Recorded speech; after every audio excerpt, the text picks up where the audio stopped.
On m'a rien donné. Si tu veux, moi, mes parents, ils n'avaient pas d'argent, donc il faut que tu ailles le chercher. Et pour aller le chercher, il faut aller travailler. Pareil dans l'immobilier, on m'a rien donné. Aujourd'hui, pourquoi j'y arrive? Parce que j'ai pas laissé les fondamentaux de côté. Moi, sur le terrain, j'y étais encore en novembre-décembre, à fond, en train de prospecter, faire de la pige. J'ai rentré des maisons en faisant de la pige téléphonique. Il faut pas lâcher, c'est comme ça. Quand tu vends ta maison, quand tu as passé 25 ans dedans, tu as vu grandir tes enfants dans cette maison. C'est pas comme s'ils vendaient, comme tu disais, une voiture. C'est ça qui est super aussi, tu vois. De te dire, mais tu vends pas qu'une maison, tu vends aussi une âme, tu vois. Ouais. Et ça, c'est magnifique. Bonjour et bienvenue dans Success Immo, le rendez-vous incontournable des passionnés de l'immobilier. Je suis Nicolas Markovic et chaque semaine nous plongeons au cœur de ce secteur dynamique et en constante évolution. Imaginez avoir un accès privilégié aux histoires les plus inspirantes, aux conseils les plus judicieux et aux stratégies les plus efficaces du monde de l'immobilier. Des professionnels chevronnés, des innovateurs audacieux et des experts visionnaires se joignent à nous pour partager leur expérience, leurs succès et même leurs défis. Alors installez-vous confortablement et préparez-vous à être inspiré.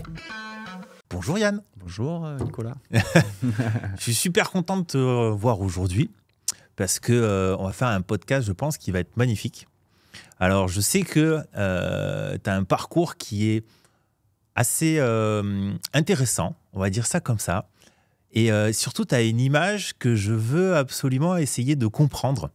Ouais. Et ça va être un peu le fil conducteur de ce podcast, mais on va rentrer dans les détails après. J'aimerais que tu puisses nous expliquer qu'est-ce que tu faisais avant l'immobilier, parce que ça fait déjà quelques années que tu es chez nous. Tu es un très beau performeur, parce que tu fais partie du club élite. Le club élite, c'est les conseillers chez LGM qui ont des très très belles performances.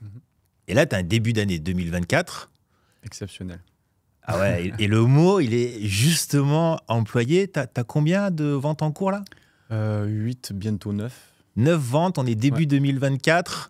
Il y en a beaucoup qui sont encore sur ce sujet de crise, de marché qui est très complexe. Donc déjà, bravo. Merci. Et on va aborder tout ça juste après. Mais avant l'immobilier, parce que je sais que tu avais une société, tu étais dans le taxi, je crois que tu avais même plusieurs taxis, etc. Oui, alors raconte-nous le parcours même, depuis le début. Alors on va pas partir de la maternelle, mais qu'est-ce que tu faisais dans ta vie professionnelle? Ouais, bien sûr. Ça me fait plaisir en tout cas que tu me reçois.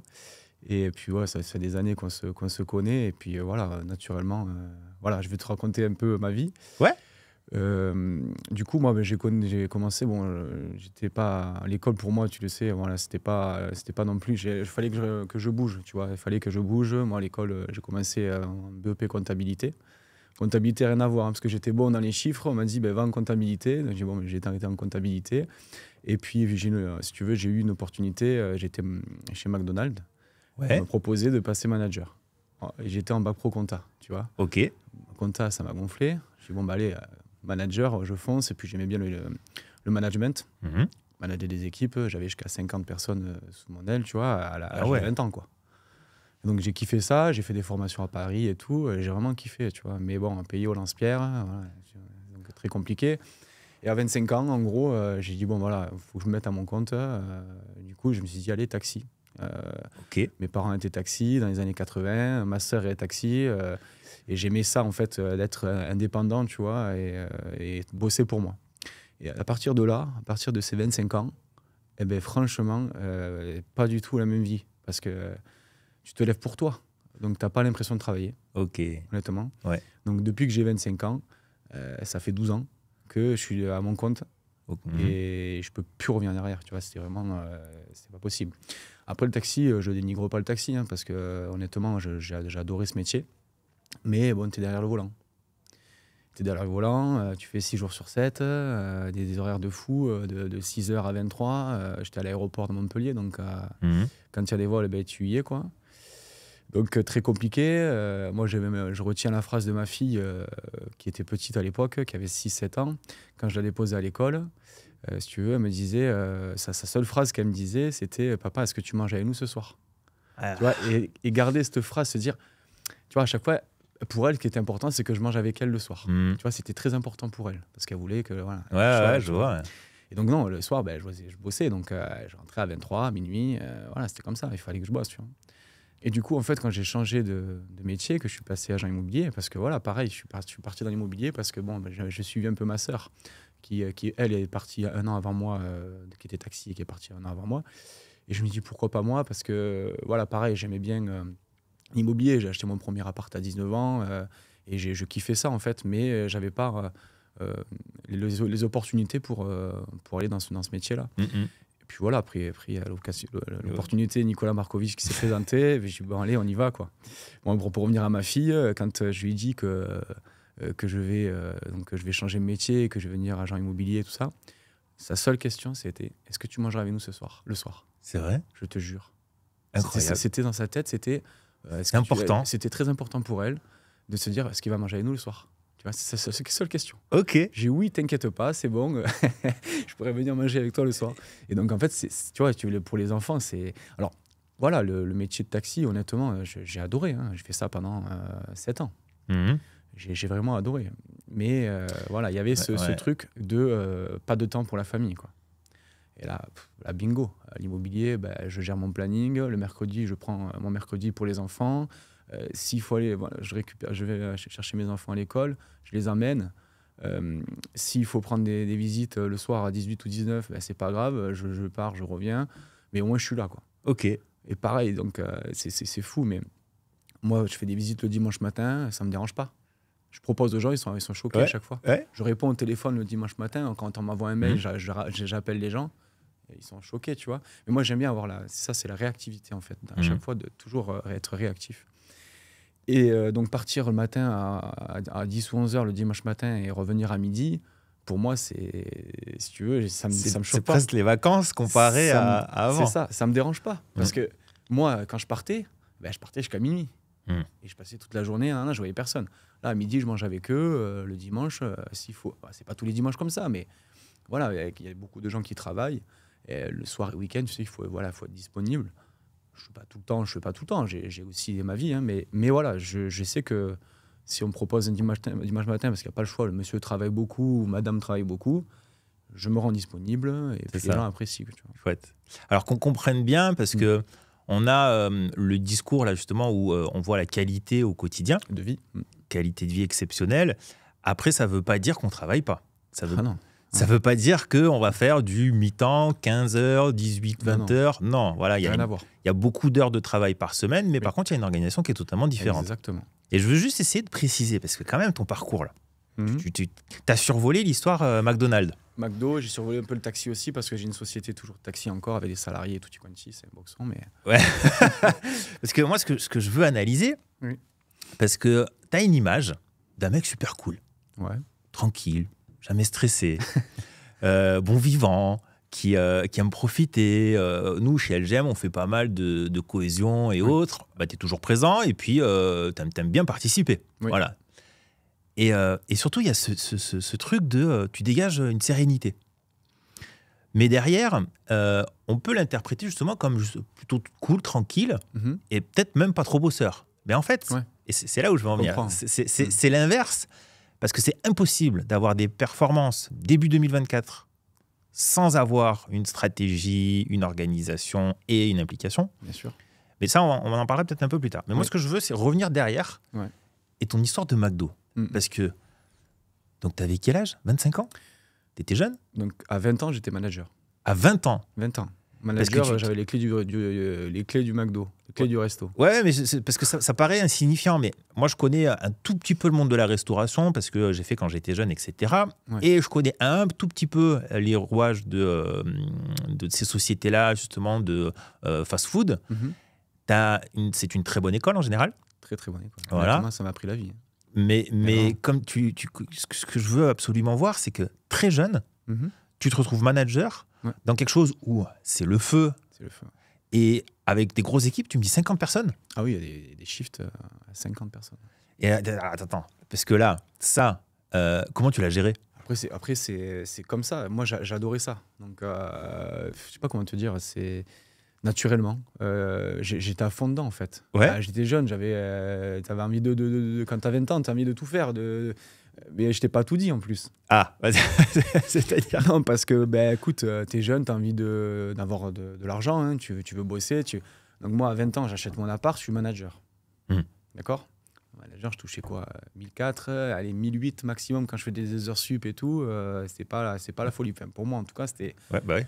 Voilà. Et ben, du coup, qu'est-ce que j'ai fait, moi, pendant à peu près 3 ans et demi? J'étais colporteur de presse le matin. En plus, du coup. 7 jours sur 7. Ok. Ça, je ne l'ai pas précisé, ça. Et c'est vrai qu'à partir... Non, mais c'est même à partir de 18 ans que j'ai fait ça. Presque 19 ans. D'accord. Colporteur de presse pendant 3 ans. C'est-à-dire, tu sais ce que c'est un colporteur de presse? Pas en détail. Ben, en fait, je travaillais pour Midi Libre. D'accord. Et si tu veux, j'avais une tournée à Lansargues, pour préciser. Et avant 7 h du matin, il fallait que tous les papis-mamies aient leurs journaux dans leur boîte aux lettres. Avant 7 h. Ok. Tous les jours à 5 h, j'ai été debout pendant 3 ans. Et j'avais 19 ans. Mais j'étais en CDI chez McDo à l'époque encore. Donc tu cumules les deux. Cumuler les deux pour pouvoir acheter ce fameux appartement. Ben, il me fallait avoir un bon salaire, tu vois. Ouais. Et donc j'ai fait ça, mais honnêtement, pendant 3 ans, c'est-à-dire que, je ne sais pas si tu te rends compte, 7 sur 7. Le seul jour de l'année où tu ne travailles pas, c'est le 1er mai. Ok. Non mais... D'accord. Donc pendant 1 an... Nouvel pas de an, vacances, tout ça. Tout. Bah, tu sortais, j'avais 19 ans, c'était à la fleur de l'âge. Ouais, bah ouais. C'est vraiment où tu es de sors partout. de boîte et tu vas distribuer. Exactement. J'ai des soirées à raconter. Où je sortais de la voiture, je vomissais, je redonnais le journal. Il y a des soirées comme ça, mais je le faisais. Tu vois, j'étais là. J'étais là et pendant 3 ans et demi. Donc, même pour pouvoir partir en vacances, parce que quand même, tu veux te reposer un peu dans l'année. Tu vois, j'ai dû apprendre la tournée à un ami à moi pour qu'il me remplace pendant 1 semaine. Tu vois. Mais c'est cette période-là, c'était incroyable. Il faut tenir. Ouais, j'imagine. Il faut tenir. C'est-à-dire que là, j'étais payé entre 600 et 700 balles en plus, tu vois, par mois. Bon, après, tu te gères ta voiture, ton entretien, ton essence et tout. Donc, quand tu enlèves tout, tu n'as pas 700 balles. Hein. Mais bon, écoute, je l'ai fait. C'était une expérience de fou parce que tu imagines, pendant 7 ans, moi, je t'explique mes journées. Hein. Je me levais à 5 h. Je faisais ma tournée. Ouais. 7 h, 7 h 30, il fallait que je sois au McDo pour l'ouvrir. Ok. Je finissais à 16 h. Tac. Tu vois, ça, c'était quand j'étais le matin chez McDo. Je finissais à 16 h, je me reposais un peu, tu vois. Ouais. Tac, ça repartait. Le lendemain, il fallait que je sois à 5 h. Là. Et des fois, alors j'étais au matin ou au soir au McDo. Donc, je commençais à 13 h, je finissais à 23. 23, 23h30. Tu repartais à 5 h. Et ça, je te dis, pendant 3 ans et demi. Et je vais t'expliquer, excuse-moi, Oui. je vais t'expliquer comment ça s'est fini. J'ai appris la tournée parce que mon pote, il en avait marre de me remplacer. Forcément, à un moment donné, le mec, il te dit, c'est bon, ta tournée, c'est bon. Je l'ai appris à mon cousin, qui était un peu feignant à l'époque, qui s'en foutait un peu de tout. Je pars aux champignons en septembre, dans les Cévennes. Je les laisse pendant 3 jours. Et moi, 2-3 fois, quand même, je m'étais oublié. Donc, les papis-mamies, ils n'étaient pas contents parce qu'ils avaient leurs journaux à 8h30. C'est important. Il fallait qu'ils soient à 7 h. Et bien, lui, il s'est oublié. Il n'a pas été pendant 2 jours, je crois. Et du coup, ils m'ont dit, on arrête la tournée. Mais tu sais quoi? Je le remercie. Et j'ai dit, mais écoute, je le remercie parce que c'est grâce à lui que j'ai arrêté ça. Et je ne sais pas si j'aurais arrêté, tu vois. On a souvent des problématiques dans la vie. Ça n'existe pas, le monde des bisounours. Ouais. Et à l'instant T, ça nous heurte. On est embêté. Et il y a... c'était Max Piccinini qui disait ça. Il faut trouver dans la problématique quel est le cadeau. Ouais. Et c'est la première fois que j'ai entendu ça, je me suis dit, ouais, bon, ok. Surtout quand tu as des gros problèmes qui te tombent dessus, pro ou perso, peu importe. Tu dis, ça c'est du dev perso à 3 francs, arrêtez de me faire du violon, etc. Mais quand tu prends du recul, moi, quand je regarde tous les problèmes que j'ai eus, il y a toujours eu derrière une opportunité géniale. Ouais. Je ne sais pas si c'est un signe de l'univers, Dieu, etc. On pense à ce qu'on veut. Il y a toujours quelque chose. Donc c'est vachement significatif ce que tu dis, et moi j'y crois très fort. Et je veux comprendre. Parce qu'on est plus ou moins de la même génération. On est encore une génération où ça va, le travail pour chacun. On a été élevé par des parents en général qui étaient dans justement une bonne dynamique. Les générations qui arrivent, c'est un peu différent, mais ce n'est pas le sujet. Mais quand même, tu es sur une amplitude horaire qui est beaucoup plus importante que la moyenne. Tu, tout seul, t'infliges un double travail avec des perspectives, oui, d'acheter un bien immobilier, etc. Mais tu peux faire ça 3 mois, 6 mois... Puis allez, ça me saoule, je passe à autre chose. Non, 3 ans, ok. Alors ça devient d'où cette idée? Pas cette idée. cette mentalité de travailleur assidu et puis tu lâches pas, quoi. Ça devient d'où, ça? Moi, après, je pense, hein, parce que après, c'est vrai qu'on m'a rien donné. Si tu veux, moi, mes parents, ils n'avaient pas d'argent, on m'a rien donné. Donc, il faut que j'aille le chercher. Et oui. Donc, sûr que si tu as des héritages, si tu as quelqu'un, un papa ou maman qui te donne sa société, ou enfin, je dis une bêtise, enfin, te donne, c'est pas donné, mais moi, on me donne rien. Donc, il faut que tu ailles le chercher. Ouais. Et pour aller chercher, il faut aller travailler. Et c'est pas plus compliqué que ça. Et voilà, donc il a fallu que je travaille, que voilà, il faut bosser. Et pareil dans l'immobilier, on m'a rien donné. Je suis allé le chercher. Je me suis formé, j'ai tout fait pour performer et réussir. Et encore au jour d'aujourd'hui, pourquoi j'y arrive? Parce que j'ai pas laissé les fondamentaux de côté. C'est-à-dire que moi, sur le terrain, j'y étais encore en novembre-décembre, à fond, en train de prospecter. Et même si tu fais du chiffre, il faut quand même être sur le terrain et faire de la pige. J'ai rentré des maisons en faisant de la pige téléphonique. Il faut pas lâcher. C'est comme ça. Et puis moi, voilà, c'est comme ça. Quand j'ai un truc dans la tête... Donc c'est ancré, c'est un style de vie. Je sais pas. Je sais pas, c'est sûr que j'aurais pu me dire, je reste à McDo toute ma vie, mon CDI, en sécurité. Ben non, c'est pas ça que je voulais. Moi, à 25 ans, j'ai été voir le patron, je lui ai dit, écoute, moi, tu me payes au lance-pierre, ça me va pas, je peux pas rester comme ça. Il me dit, montre-moi ce que tu sais faire. J'ai dit, écoute, ça fait bientôt 6 ans que je suis manager, 5 ans, je sais plus quand j'avais été le voir. Je pense que je t'ai assez prouvé ce que je veux aller. Si tu vas à McDo, je ne veux pas me la péter, hein, mais quand tu es un bon manager, on te met sur les plus gros shifts. J'étais où? Sur les plus gros shifts. Et oui, le dimanche soir, quand on fait 2 fois 5 000 € à l'heure, il faut qu'un mec qui monte bien son terrain, qui gère bien son équipe. Et moi, voilà, j'étais pratiquement sur tous les... Moi, je n'étais pas le seul, hein, mais j'étais un des qui performait, quoi. Qui performait, qui était consciencieux. En 7 ans, j'ai été malade une fois. Et encore malade. J'ai eu la gastro. Je me pointe au resto. Quand même. Gastro, il faut que je l'ouvre. Il y avait des équipiers. Conscience professionnelle, mais de ouf, tu vois, vraiment. Ouais. Je me pointe au resto et tout, tac et tout. Pas bien. Mais pas bien du tout, tu vois. Et il y avait une première adjointe à l'époque qui me dit, ouais, c'est ça, t'as encore bu la veille et tout. Parce que j'étais jeune, hein, j'avais 24 ans, 23 ans. J'avais une gastro. Je suis parti, on m'en a voulu. Ah ouais? Ouais. Okay. Une fois, en 7 ans. Je te jure que c'est vrai. Ok. J'ai même été travailler en béquille pour pas abandonner mon équipe. Je te jure, mais ouais, c'est incroyable. Non, mais c'est bien. Conscience professionnelle, je pense que c'est aussi mes parents qui m'ont inculqué ça, tu vois, mais vraiment les valeurs du travail, les valeurs de sont reconnaissants, quand on te laisse travailler, tu vois. Mais après, je pense que les parents, ils avaient une vision un peu trop basique. L'histoire de, faut que tu vas fonder une famille, il faut que tu achètes, il faut que tu aies un CDI.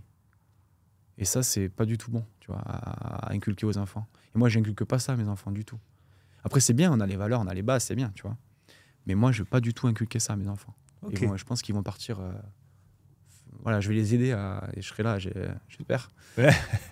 On espère, ouais. Aller pousser sur autre chose, tu vois. C'est chouette. Mais là, on le voit, depuis que tu parles, là, on voit clairement qu'il y a un homme qui a la tête sur les épaules, qui a le goût du travail. Et ça, franchement, moi, je le vois, mais peu. Et ce que tu disais là, tu vois, j'ai eu une image en tête qui est revenue. C'est quand j'avais 18 ans, tu vois. C'était hier. Hein. Quand j'avais 18 ans, je bossais à Castorama. J'ai fait 6 mois là-bas.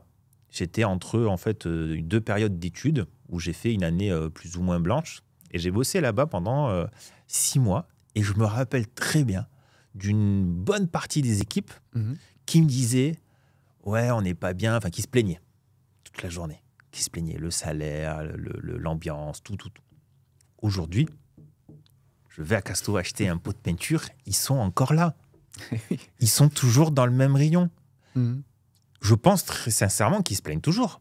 Mais c'est ça que j'arrive pas à comprendre, c'est qu'à un moment donné, tu te sens pas à ta place, pas de problème. Essaye de trouver ta voie, une fois que tu l'as trouvée, vas-y. Et surtout, bosse. Et là, moi, je comprends beaucoup mieux maintenant, si tu veux, tes résultats, etc. C'est que déjà, tu es un gros bosseur. Tu as bossé, McDo, etc. Le taxi, tu l'as rapidement dit, mais c'est beaucoup d'implication de travail. Toi, tu as une licence taxi, Et derrière, je crois que tu en as eu une deuxième où il y a... J'avais 2 licences avec 2 salariés Voilà. à gérer. Ouais. Donc déjà, c'est 3 même des fois. Hein, c'était compliqué. même 3, voilà. 3 Donc salariés. c'est déjà différent d'être juste soi-même dans son taxi avec, sans être péjoratif, mais avec des horaires de travail. Parce que tu as de la gestion après de la masse salariale, les problématiques liées à l'humain, à toute la structure, etc. Et donc après, tu pars dans l'immobilier. Et là, c'est Et tu arrives chez nous. révélation. Ouais, révélation. Vraiment. Ah ouais, c'est vraiment. Déjà, je kiffe le boulot, vraiment. Je pense que tu fais pas ça si tu kiffes pas. Déjà l'immobilier et puis le contact avec les gens, tout quoi. C'est un tout. De réussir à concrétiser des projets. C'est-à-dire que, Ouais, bien sûr.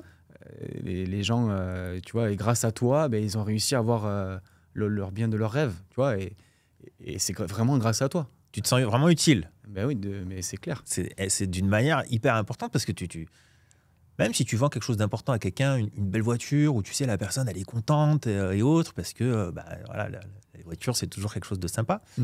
Là c'est un autre univers. Ah oui. On est dans la maison, on est dans l'investissement d'une vie, on est dans tout ça. Et donc quand tu vois les étoiles dans les yeux des gens, ouais, tu as une satisfaction qui est autre. On parle même pas de salaire, on parle pas de tout ça. Non. Tu vois. Et puis la reconnaissance des gens. C'est ça. Puis aussi, tu prends la maison de quelqu'un, ça fait 25 ans qu'ils sont dedans, ils ont passé, et tous les enfants, ils sont passés dans cette maison. Et tu vois, quand je fais mes rendez-vous vendeurs, mais ça, je le comprends, je le sens sur les gens. Tu vois, pour eux, c'est pas comme s'ils vendaient, comme tu disais, une voiture. Quand tu vends ta maison, quand tu as passé 25 ans dedans, tu as vu grandir tes enfants dans cette maison, tu as le cœur, et je les comprends, tu vois. Et c'est ça qui est super aussi, tu vois. Et de te dire, mais tu vends pas qu'une maison, tu vends aussi un peu une âme, tu vois. Ouais. Et ça, c'est magnifique. C'est magnifique. Et donc, numéro 1, gros bosseur. Numéro 2, t'es organisé. Ouais. T'es organisé, tu nous as dit tout à l'heure rapidement, là. Ouais, mais moi, par exemple, fin d'année dernière, là, qu'en plus on était dans le creux de la vague, fin 2023, moi je prospectais, je faisais de la piche téléphonique, le truc que 99% des agents immobiliers ne font pas. Oui. Donc, c'est quoi un petit peu ta gestion ? Est-ce que vraiment, voilà, tu te dis, tiens, j'ai un agenda organisé ? Est-ce que c'est un peu comme tu le sens ? C'est quoi l'idée, en fait ? Moi, l'idée, c'est que, écoute, ma semaine, moi, je suis pas un robot. D'accord ? Je suis pas le genre à dire, voilà, de telle heure à telle heure, il faut que j'aille prospecter. Moi, je commence mes journées, je pose mes enfants, d'accord ? Et je vais boire le café au bar qui est en face de l'école. Voilà. Tant que j'ai pas bu ce café avec les anciens, tu vois, les anciens, puis maintenant, du coup, il y a du monde qui vient, au fur et à mesure, des gens qui se rajoutent. J'adore. On parle de tout, de rien, de ce qui se passe, de tout et de rien. Puis j'adore. Voilà. Je commence ma journée vers 9h, du coup. Et là, à partir de là, c'est en fonction de ma disponibilité sur la journée que je vais prospecter ou non. L'hiver, je vais plutôt prospecter l'après-midi, parce qu'il fait froid le matin, j'ai pas envie. Donc je traite mes mails, tout ça, le matin. Voilà. Et puis l'été, par contre, je préfère prospecter le matin. Tu vois, le matin, à la fraîche. Ouais. Voilà. Donc je veux, j'ai pas de, tu sais, comme au début où tu te dis, ouais, il faut que je prospecte tant d'heures par jour. Moi, j'ai mon secteur. Je le fais. J'ai pas de temps pour le faire. Ok. Je prospecte. Je sais où j'en suis dans ma tête, dans ma prospection. Puis voilà, j'ai arrêté peut-être, mais il y a une semaine, une prospection à une rue près. Eh ben, je sais que je vais, dans une semaine après, si j'ai pas eu le temps dans la semaine de prospecter, parce que pour une raison, pour une autre, parce que j'ai pas le temps, parce que j'ai des rendez-vous de partout, c'est pas grave. Mais moi, je m'y tiens. Et cette prospection, il faut pas du tout la lâcher parce que c'est très important. Voilà, c'est là que je veux en venir. Est-ce que c'est quand même quelque chose, voilà, pour toi, qui est significatif ? C'est-à-dire que la prospection, il ne faut jamais l'oublier. Il faut toujours en faire. Même que ça fait des années que tu es là, etc. On fait de la prospection. Moi, je me dis une chose. Quand j'ai commencé, personne ne me connaissait en immobilier. Personne ne me connaissait. Ils avaient l'étiquette du taxi, tout ça. Mais je me dis, j'ai réussi à pas performer, j'ai réussi à bien bosser les premières années sans qu'on me connaisse. Et j'ai fait un petit récap de tout ce que j'avais vendu. Et en fait, c'est que de la prospection. Ouais. Donc maintenant, on me recommande, d'accord ? Et pourquoi se priver en fait de la prospection ? C'est bête, tu vois, je me dis... Et oui, ça s'accumule après. Ouais. Ok, je peux rester sur mon canapé et attendre qu'on m'appelle. Non. Je veux dire, j'avais cet outil-là en prospection où eh ben, tu vas passer peut-être 10 fois devant la même maison, mais à la 11e fois, eh ben, ils vont t'appeler. Il ne faut pas le perdre. Même si je mets plus de temps qu'avant, parce qu'avant, oui, je passais plus rapidement parce que voilà, je prospectais. Au début, voilà, tu fais que ça. Ouais. J'ai de la recommandation, honnêtement, voilà. Forcément, alors avant, je postais pas forcément tout ce que je faisais. Là, on va dire que je poste un peu plus. Donc les gens voient ce que je fais. Mais pour moi, il ne faut pas la lâcher. La prospection, c'est un plus. Prospection et pige téléphonique. Parce que pige, pareil, je m'amuse encore plus qu'avant. Ouais, dans la c'est pige. vrai. Ah bah oui. Non mais, puis moi, je le prends tellement décontracte, tellement naturellement que les gens, en fait, ils adorent ça. Puis des fois, je rappelle les gens 3 fois. Au bout de la 3e fois, je pense que je suis le seul à avoir appelé 3 fois. Bon, mais venez. Je les ai saoulés, en fait. Et même une fois, une pige téléphonique, le mec, je l'ai fait 3 fois et tout. Il avait mis une agence. Ouais. Je dis, ah, mais putain, il ne m'a pas appelé et tout. Tu vois, je dis, ouais, mais je le connais et tout. Je dis, ouais, mais bon, quand même. Tu vois, Ouais. On raccroche, je crois, 2 jours après. Bon, mais venez tel jour, je serai à la maison, on va prendre des photos. Donc c'est lui, de lui-même, il a regardé mon téléphone et m'a rappelé. Parce que le gars, voilà, je l'avais appelé plusieurs fois, tu vois. Mais honnêtement, si on t'apprend le b.a.-ba dans l'immobilier, le b.a.-ba, et que tu le suis, d'accord, pour moi, tu ne peux pas ne pas réussir. Merci, ça fait plaisir de l'entendre. Pour moi, tu ne peux pas ne pas réussir. Mais après, voilà, mon discours maintenant, c'est sûr, rien à voir avec ce que c'était au début. Mais au début, j'ai foiré des rendez-vous. J'ai foiré parce que j'ai pas été bon, j'ai pas eu le discours qu'il fallait. J'ai pas su closer au début. Voilà. Des petits trucs, tu vois. Si tu me fais penser quand on apprend un sport, tu apprends le tennis. Ouais. Tu vas pas arriver à te faire ton super service à 200 km/h. Tu t'oublies. Tu as l'impression qu'il y a un trou dans ta raquette et que tu loupes toutes les balles. C'est la même chose. Hein. On apprend, on se casse les dents, on se forme, on essaye des techniques, on se les approprie. C'est ça. Et après, on avance. Première chose, donc pour moi, tu es un bosseur. Deuxième chose, tu es organisé. Et le troisième, et c'est là où je veux en venir absolument, c'est que tu es naturel. Tu as, je pense, et tu l'as dit tout à l'heure, moi, je vais amener mes filles, je vais boire mon café, et puis j'ai pas mon organisation comme moi, par exemple, que je donne en formation, où tous les matins, tu fais du 9h, 11h, ta prospection, etc. Tu l'as gentil, tu me l'as pas dit, mais je pense que voilà, c'est le sujet de fond. Oui. Mais tu m'as dit, voilà, moi je m'adapte. Écoute, il fait froid, je prospecte l'après-midi. Il fait beau et chaud, je prospecte le matin. C'est plus ça. T'es naturel, en fait. T'es naturel et c'est ce qui découle sur beaucoup de choses. Et je pense que les gens se rendent compte que justement, t'as pas cette étiquette de requin. Ah non, ça c'est sûr. De vendeur où son discours il est millimétré. Puis tu sens que il y a juste une envie d'arriver à obtenir un gros chèque. Toi, t'es naturel et sincère. Et je pense que tu le sais. Oui. Mais moi, c'est ce que je vois. Et je pense que c'est un énorme atout. C'est justement d'avoir cette capacité à pouvoir naturellement, dans une simplicité, mais en étant structuré, organisé, travailleur, d'avancer. Et ça, je pense que c'est le Graal parce que tu arrives beaucoup plus facilement à gagner la confiance des gens. Clairement. Et est-ce que ça, en fait, c'est naturel, c'est certain, mais est-ce que tu le travailles ? Le fait de vouloir vraiment... Non, je suis comme ça. Et puis, en fait, si tu veux, je mets pas de pression. Puis, j'adore ce que je fais. Donc, naturellement, en fait, mes rendez-vous, tout ça, je les passe tellement naturellement. Et puis, voilà, je sais pas comment te dire, c'est naturel. Tu as organisé après, en fonction des formations et tout ça, point A, point B, point C, de la gestion de ton client et autres. Mais au milieu, en fait, tu fais vraiment... tu t'intéresses aux gens de manière naturelle. Par exemple, une découverte avec un vendeur. C'est pas comme si tu rencontrais un ami, mais tu rencontres quelqu'un et tu t'intéresses à 100%. Oui, c'est pas des numéros, c'est pas des dossiers. À la personne, au sujet abordé, à la maison, etc. C'est ça. Bah oui, c'est un projet de vie. Quand tu vas chez les gens, c'est un projet de vie. C'est où des divorces, ou des décès, ou des changements de situation parce qu'ils ont eu un enfant et que voilà, il faut. Et donc après, il faut s'intéresser à leur vie, quoi, et ce que tu peux leur apporter. C'est pas un sujet à la légère. Il faut pas penser que gling, tu vas prendre des sous. Forcément, tu es là t'es là en tant que conseiller, hein, c'est vrai en plus. Mais oui, on t'est payé à la fin. On ne fait pas ça ça, c'est vrai. gratuitement. Mais ouais, il faut le prendre à cœur, ça c'est sûr. Et tu cultives ce côté vraiment transparent. Ah oui. Tu veux pas voilà, te rentrer dans une caricature. Non, non, non. Même je suis très clair avec les gens aussi. Hein.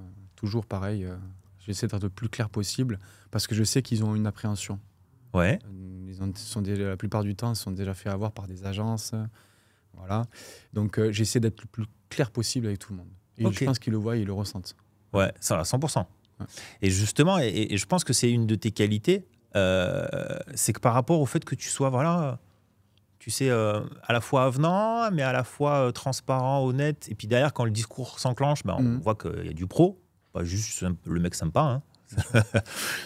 Et bien justement, on va te faire confiance, on va écouter tes conseils et ça va matcher plus vite. Et c'est un sujet où je veux appuyer dessus et je veux faire comprendre aux gens qui nous regardent et tout ça que souvent, et quand on est en reconversion ou même déjà pro, on essaye de se donner une image qui n'est pas la nôtre. Oui.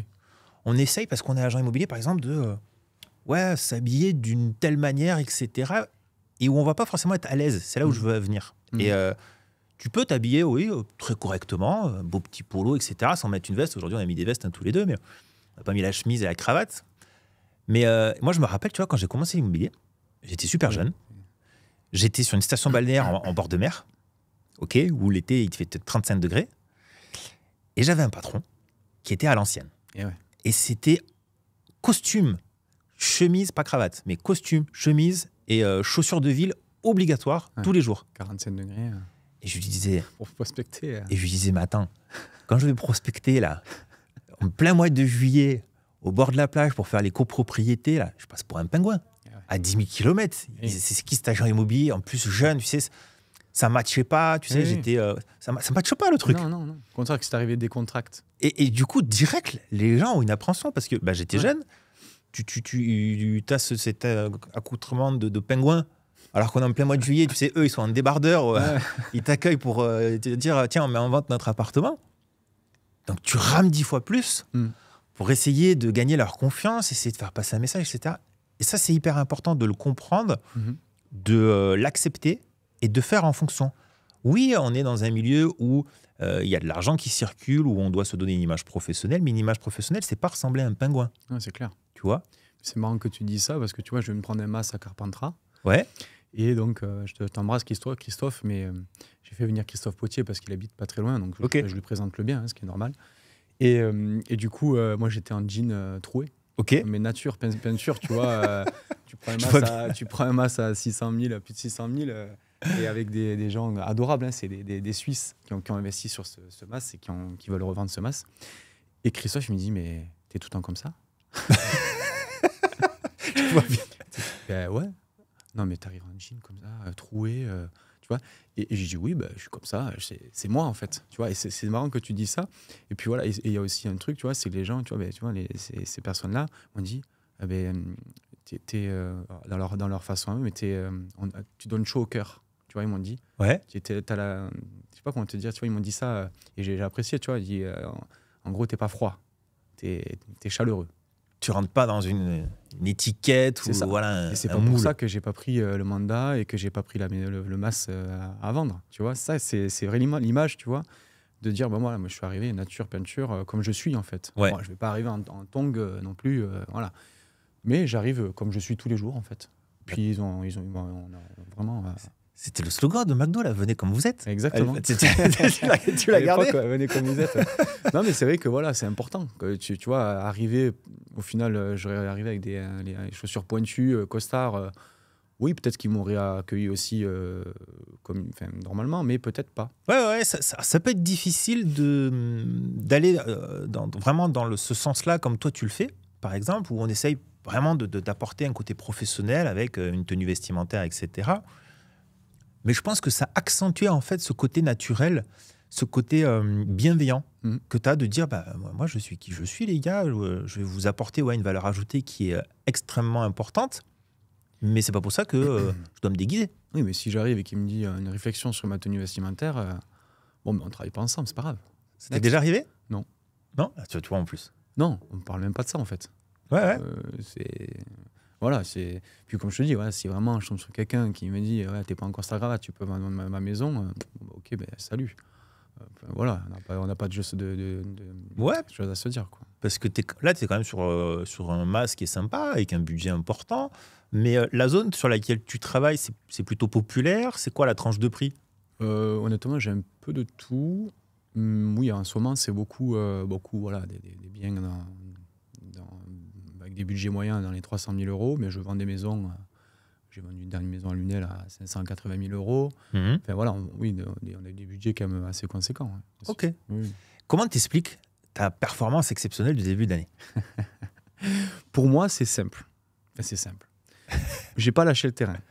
Ok. D'accord. J'ai pas lâché le terrain. Il faut savoir que, voilà, honnêtement, j'ai pas lâché le terrain en fin d'année, même si les semaines c'était dur parce que t'arrivais pas à vendre et puis tu rentrais des trucs et puis ça sortait pas. Donc c'était vraiment, pour moi, bouché fin d'année, honnêtement, très bouché. Je rentrais des maisons et je me dis, ah, ça là va partir, c'est obligé. Vu où elle est située et tout, bon prix et tout, ça partait pas. Et non. Eh bien, je pense que les gens suivent le marché, suivent ce qu'on leur dit. Donc ça veut dire que sur TF1, si on dit les taux baissent, allez-y, le lendemain, tu es sûr que tu as les appels de partout. C'est ça. Et en fait, je pense que c'est ce qui s'est passé. Les gens, on ne savait pas où on allait. Les banques fermées, tout. Enfin voilà, il y a eu beaucoup de refus et tout. Et fin d'année, c'était très très compliqué. Et en début d'année, il y a eu ce regain parce que pour moi, je pense, voilà, les taux baissent. Donc les gens ont entendu ça. De suite, pour moi, le marché est reparti. Moi, ça repart pas de suite. C'est pas possible. Ouais. Peut-être que moi, voilà, d'autres conseillers ont fait des ventes. Je suis pas le seul. Peut-être que oui, moi, je sais pas. Tout ce que j'avais pas sorti en 2023, ils sont sortis de suite. Parce que j'étais au prix, parce que j'ai travaillé aussi les vendeurs. Alors, et puis ils nous écoutent maintenant, en plus, les vendeurs. Parce que voilà, c'est pas comme avant où ils n'écoutaient pas et on pouvait perdre 6 mois facilement. Et là, voilà, si on a des vrais vendeurs et qui écoutent, c'est super, quoi. On arrive sur des prix, des bons prix.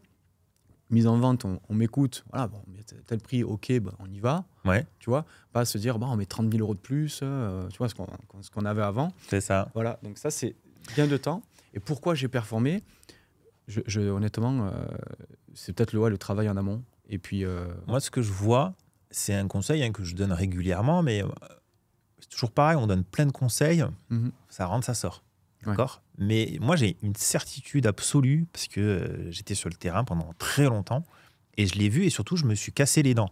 Je me suis planté à faire cette erreur. Et donc, en général, les conseils que je donne, c'est juste l'expérience que j'ai eue. Faites pas la même chose, que vous allez gagner du coup du temps.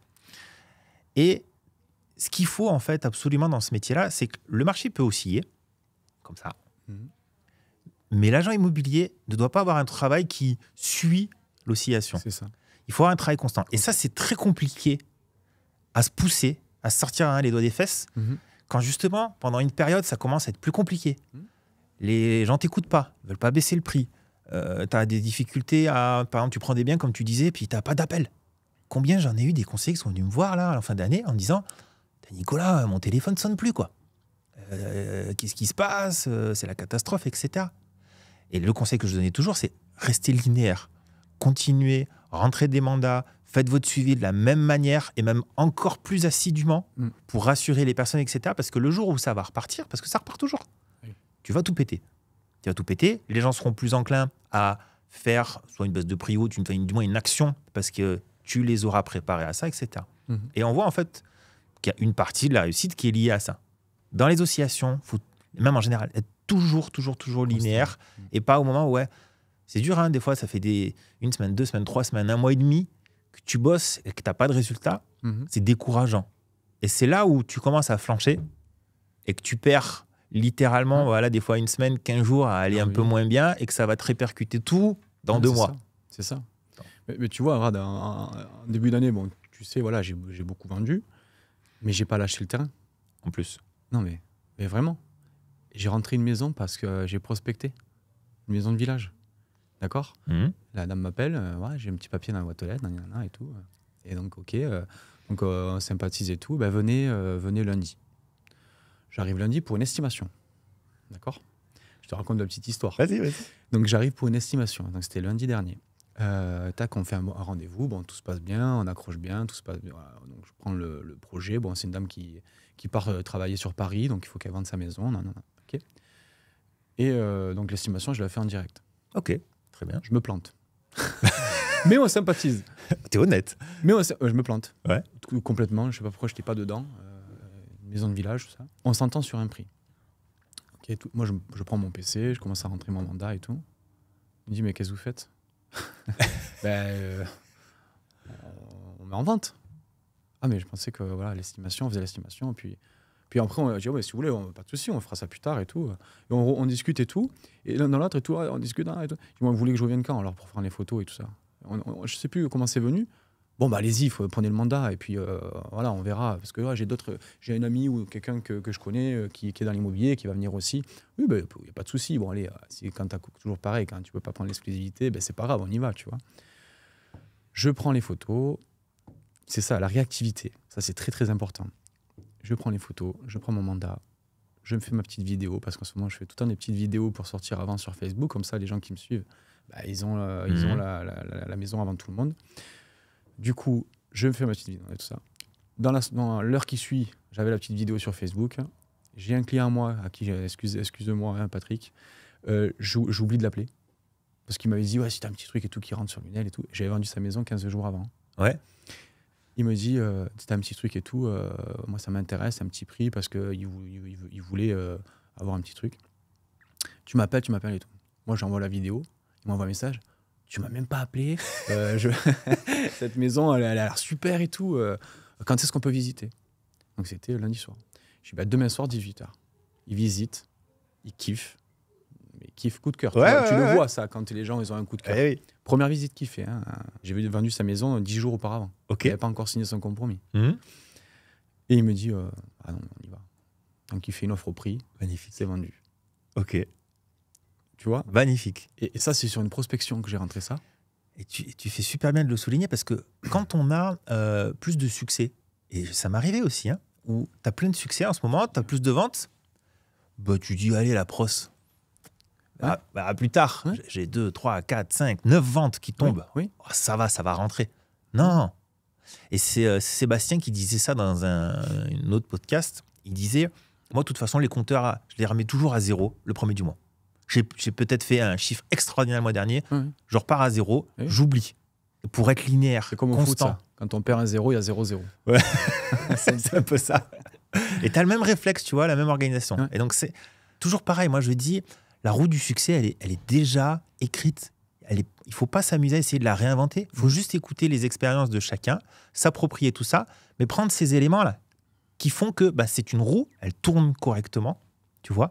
Et il ne faut pas essayer de réinventer la mayonnaise ou voilà, les choses. Non. Exactement. Donc, ça me fait plaisir que tu dises tout ça, parce que c'est réel et c'est tout ce qu'on donne en conseil. C'est en plus de maintenant, quoi. C'était la semaine dernière. Ouais, on y est, quoi. On est dedans. Voilà. Et tu vois, là, j'ai pas lâché cette prospection et de rentrer ce bien. Puis en plus, ma cliente adorable, elle est trop contente parce que d'un coup, t'imagines, on vient sur une estimation. Ouais, j'imagine. Je rentre la maison, je fais les photos. Le mardi à 18h, maison vendue. Ça arrive pas tout le temps, ça. Ouais, presque elle comprend pas. Voilà, mais après, on a sorti un prix cohérent. Ouais, oui. Tu vois. Voilà, après, j'ai tout fait pour faire des photos et pour donner envie aussi. Bon, c'est pas moi qui c'est pas bon. Oui, je mets en valeur, mais la maison, elle est sympa. Et ça aussi, je voulais revenir aussi sur le fait de prendre des belles photos, de faire un joli texte, de ne pas bâcler les annonces, c'est très important. Très important. Voilà, on est formé pour. Et, franchement, je ne veux pas dénigrer, mais quand tu vois des fois en concurrence sur des biens, on ne dirait pas les mêmes maisons. Ah oui, 100%. On ne dirait pas les mêmes maisons. Et puis les clients le voient. Et oui. Donc tout est important. Et puis tu vois la force des réseaux sociaux. Ah oui, super. Tu es dans le jus, tu as plein de ventes, tu oublies ce client-là qui cherchait quelque chose, etc. C'est lui qui t'appelle. Parce qu'il y en a plein qui disent, ouais, je comprends pas trop l'idée de faire des vidéos, mettre sur Facebook. Ouais. Déjà, là, c'est un cas exceptionnel. Souvent, je dis, c'est pas avec ça que tu vas vendre. Mais par contre, ça va te donner une image professionnelle qui est très bonne et ça va sûrement faire des recommandations. C'est ça. Et là, grâce à la cerise sur le gâteau, en plus, tu vends. Donc ça, c'est magnifique. Écoute, tu nous as donné beaucoup de conseils depuis tout à l'heure. Ça, c'est chouette. Et est-ce que tu peux justement, sur la fin de ce podcast, donner un conseil aux conseillers immobiliers qui nous regardent pour cette année 2024, qui va être encore un petit peu difficile avec des organisations à avoir. Est-ce que tu peux donner un conseil général pour aider? Bien sûr. Ben moi, dans un premier temps, c'est de ne pas lâcher la prospection, de vraiment de faire la base de ce qu'on a appris, en fait, ce que tu as appris dans le métier, de ne pas lâcher la pige téléphonique, parce que c'est très important. J'ai rentré des maisons comme ça aussi, et puis voilà, c'est le b.a.-ba. Voilà, comme tu disais, même si tu arrives à vendre, il ne faut pas lâcher la prospection. Ça et la réactivité. Être réactif. Moi, je reçois un mail. Bon, bien sûr, si je fais quelque chose, j'ai pas le temps, ou voilà. On a un téléphone, on reçoit un mail, moi je réponds de suite. Je réponds de suite, si je peux, bien sûr. Hein, voilà, faut pas non plus. Ouais, bien sûr. Mais tu vois, maintenant, les gens appellent moins, ils font plus de mails. C'est-à-dire que voilà, ils aiment bien la maison, ils cliquent sur un bouton. Bon, à part si vraiment, voilà, ils ont un coup de cœur, ils appellent dessus parce qu'il faut pas que ça leur passe sous le nez. Mais voilà, il y a des fois, on est en concurrence avec plusieurs biens et il faut être réactif. Donc moi, j'essaie d'être réactif. Voilà. La réactivité, c'est très important, je pense. Même sur des biens. Quand tu rentres un bien, là, le bien que j'ai rentré lundi, je l'aurais rentré mercredi parce que j'ai pas le temps de le rentrer et que moi, j'ai bossé lundi à 21h ou, tu vois, pour rentrer ce bien. Je le dis pas, je vais pas le poster, je m'en fous. C'est que réactif. Donc, je rentre quelque chose, je le rentre, je me dépêche pas. Mais moi, pour moi, il faut être réactif. Voilà, réactivité. Très important. Donc les fondamentaux, grand conseil, c'est les fondamentaux, ne jamais les oublier. Oui, clairement. Et être très réactif pour pouvoir obtenir tout ce qu'il faut derrière. C'est ça. Super.